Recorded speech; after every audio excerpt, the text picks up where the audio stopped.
Videoon argabadhee isin dhufe maaliif kan jettan taate videoon argabadhee isin dhufe masaanuu maaliif jibbamti masaanuu maaliif jibbiti irra guddinni video caaltuu fi hajji faayiwarratti wantoonni haasa'amaa ture masaanuu maaliif jibbamti dubartoonni irra guddinni isaanii masaanuu feenuu masaanuu barbaannu jedhan jechuudha masaanuu maaliif jibbamti kan jedhu walumaa laala jechuudha hordoftoota kabajamoo masaanuu maaliif jibbamti masaanuu maaliif jibbamti dubartoonni irra guddinaa masaanuu maaliif jibbamti dhiirri hoo masaanuu hin jaalatte moo jechuun dubartii fuudhu dhiirri maaliif jaalatte dhiironni dubartii hanqafuudhi maaliif jaalatte dubartoonni immoo masaanuu maaliif jibbiti kan jedhu waliin laala jechuudha inshaallah hordoftoota kabajamtoota kiyya assalaamu alaykum warahmatullahi wabarakatuh jirtu akkam nagaa keessanii fayyaa keessanii ramadaanni maal fakkaata ramadaana guyyaa kurnaffaa xumuree jira jechuudha wallahi kurnan Ramadana xumuree jira Ramadana barana wallahi akka malee deemaa jira akka malee fiigaa jira utuma tokkoon fakkaateen jechuudha wallahi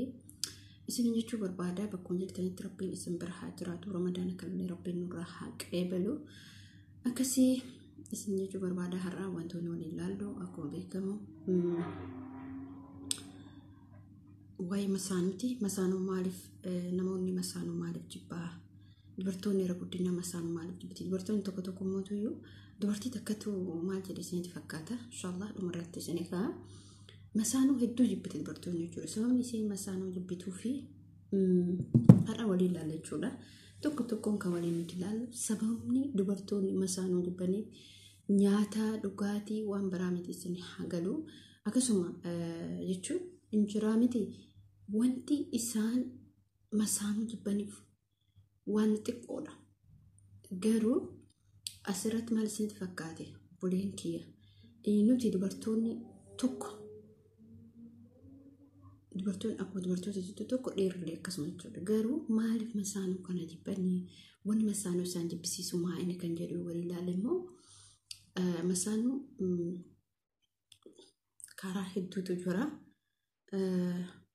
dubartiin suni dubartii wayii akka jetti keessatti wallahi waan baay'ee tokko jechuudha achirratti baay'ee tokko bakka hamma kana hunda masaanuu jibbamu geette kan jedhu dubartii sanarratti jechuudha baay'ee tokko taasisabe jaalala abbaa manaa keetii yeroo qabaattu abbaa manaa keessaan amma feetes jaalattu nasbee isa baasuu hin dandeettaate fakkeenyaa osoo fudhadde abbaa manaa keetii dubartoonni immoo hin jaalatte isin hamu yoo abbaa manaa keessan yoo ni dubartii biraa fuudhu nasbee isaan baafta dubartoonni tokko akkasitti yaadan jechuudha maaliif hojjetanii sababa jaalala abbaa manaa isaanirraa kan ka'e nasbee isa dubartiin tuni maal jettanitti fakkaata masaanuun irratti fuudhu manna abbaan manaa kiyya sun du'uu wayyaa jette du'uu filatte jechuudha fakkeenya olaanaa asitti amma abbaan manaa namni tokko yeroo du'e namni tokko yeroo maaliif bu'aa nama tokko yeroo du'e maaliif bu'amaaf namni sun hin deebi'uudha bakka namni du'e tokko hin deebi'u jireenya addunyaa kanarratti hin deebi'u jennee kanaaf boonnaaf jechuudha garuu dubartiin suni maal jettire akkati sammuun isii yaadda bichaa hin beekuun hamma feete abbaa manaa kee jaalattu du'aan jaalattu dubartiin kamuu jechuudha garuu isheen achitti abbaa manaa kiyya dubartii biraan irratti fuudhurra masaanuun irratti fuudhurra inni du'uu filadhaa jette ajaa'iba rabbiiti nasbee isa du'ee sabbaree ta'a akkamitti akkas ta'a maaliif akkana ta'e gaafa du'ee hin deebi'u bara namni du'e tokko hin deebi'u kun hoomaan irraa kan ka'e jibbaa masaanuutti irra masaanuu maaliif jibbitii dubartoonni kan jettu taate tokkoffaa jaalala namoota sanii lamaan walqixa dhiironni jechuudha walqixa laala sirriidha masaanuun akka shari'aa islaamatti hanga afurii eeyyame garuu immoo kun akka shari'aan masaanuu eeyyame kana keessatti haqa isaaniin eegan jechuudha odoo kan fuudhanis ta'e kanaaf jibbiti dubartoonni waan biraa otoo hin taane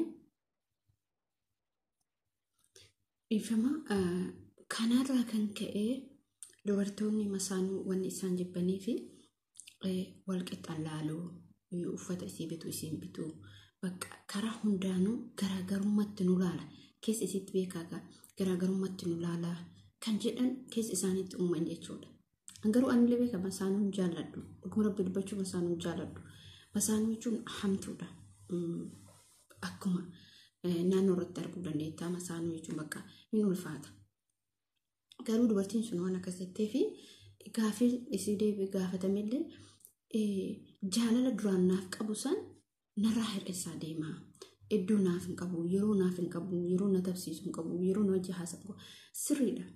Asirratti ani nasbee namaa baasu otoo hin taane kan deeggaru masaanuu dhiirri haqa dubartii eegdu fakkeenyaaf haqa jara lamaaniitu yoo kan eegu ta'e walaa masaanuu waan nama miitu hin qabdu. Garuu immoo kan balleessaa qabu dubartoota otoo hin taane warra dhiirotaa jechuudha. Warroonni dhiiraa fakkeenyaaf ija tokkoon hin laalan. Dubartii ija tokkoon hin laalan. Waan isii godhan isii caalaa godhan akka yookiin immoo yookiin isaan isiin dabartittii jaalattuu fa'aa goosisuu danda'u karaa adda addaatiin jechuudha. Maaliif akkas ta'e dhiira malee hanqina dubartootarra hin jiru.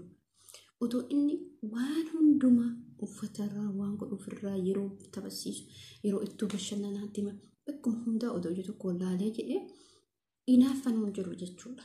Maaliif fakkeenyaaf amma dubbatamee jira. Viidiyoo caaltuu Hajii irratti dubartoonni irra guddinaan masaanoo hin gammannee fi caaltuun dhufuu gammadanii jiran. Garuu faayoon akka wajjin teettu hin fedhan akka yaada isaaniiti. Garuu mucattiin kun maaltu itti dhagama? Faayootti maaltu dhagama?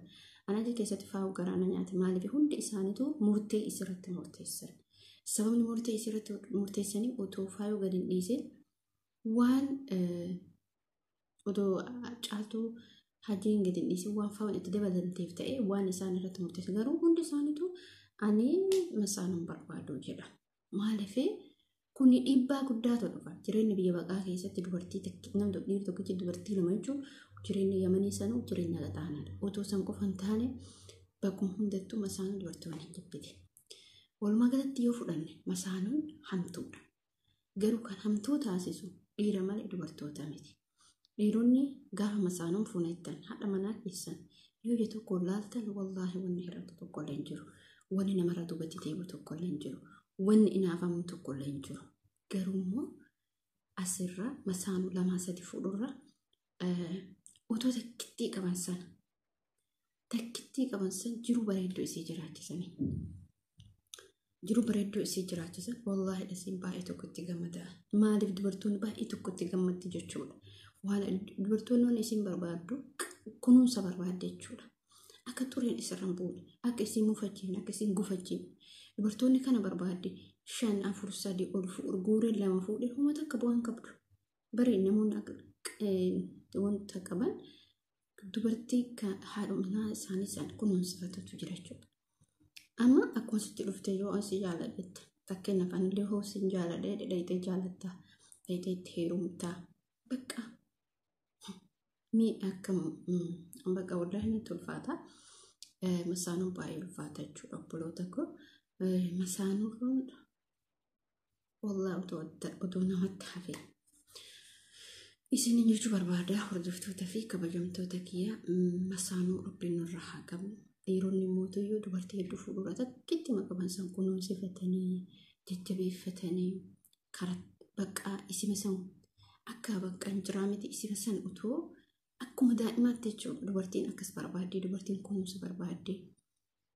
Kanaaf dubartoonni isaan jibbaniif masaanuu sababa inni hir'ina isii qabuu fi sababa inni isii yookiin immoo isii caalaa isii duraa san caalaa isii duubaa san irra jaalataa. Jaalala duraan isii qabu isirraa hir'isaa isin gaafa kana mootuyyuu bakka yaada keessa galtii sammuun isaa dhibbachaa dhufte suuta keessa mootuyyuu haati ijoollee isiisanillee jibbuu fa'aa eegaluu danda'a. Ijoollee ilma isaa kana jechuudha. Maaliif reessaantu jaalalaan hawwata jechuudha. Sun immoo akka namni akka masaanuun isii miira keessa galtee isa jibbituuf waa hedduu dalate jechuudha. Jaalala isaa qabaachuu kan duraanii caalaa dabalaa deemus innis akkasuma kun godhu taa'e kun dhiibbaa. Sababa kanaan dubartoonni masaanuu jibbanii.